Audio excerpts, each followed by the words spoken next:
Hello guys, ఈ ఒక్క విషయం జాగ్రత్తగా వినండి. అసలు నిజంగా చదువులు చదివి కోటీశ్వర్లు అయితే మనకి చదువు చెప్పిన టీచర్స్ ఎందుకు కోటీశ్వర్లు అవ్వడం లేదు? మనకు బిజినెస్ లెసన్స్ చెప్పే ఫ్యాకల్టీ ఎందుకు కోటీశ్వర్లు కాలేదు? కాలేజ్, స్కూల్లో చెప్పినట్టు చదువుకుంటే BMW, రోల్స్ రాయ్స్ కార్స్ తీసుకొని టీచర్స్ ఎందుకు రావడం లేదు? ఎందుకు వాళ్ళు బైక్స్, బస్సెస్లో వస్తున్నారు?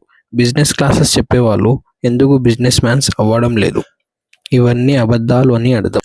Education is most important. అది నాలెడ్జ్ కోసం, జాబ్ చేయడం కోసం. బట్ మనం రిచ్ అవ్వడం కోసం, అంబానీ, బిల్ గేట్స్ అవ్వడం కోసము కాదు. రిచ్ అవ్వడం అంటే smart work and hard work చేయడం, మనకున్న లక్ష్యాలను చేరుకోవడం. And one thing, rich people ఎక్కువ చదివిన వారు కాదు. ఇలాంటి కంటెంట్ కోసం ప్లీజ్ లైక్ చేయండి, మీ ఫ్రెండ్స్కి షేర్ చేయండి, ఫాలో చేయండి.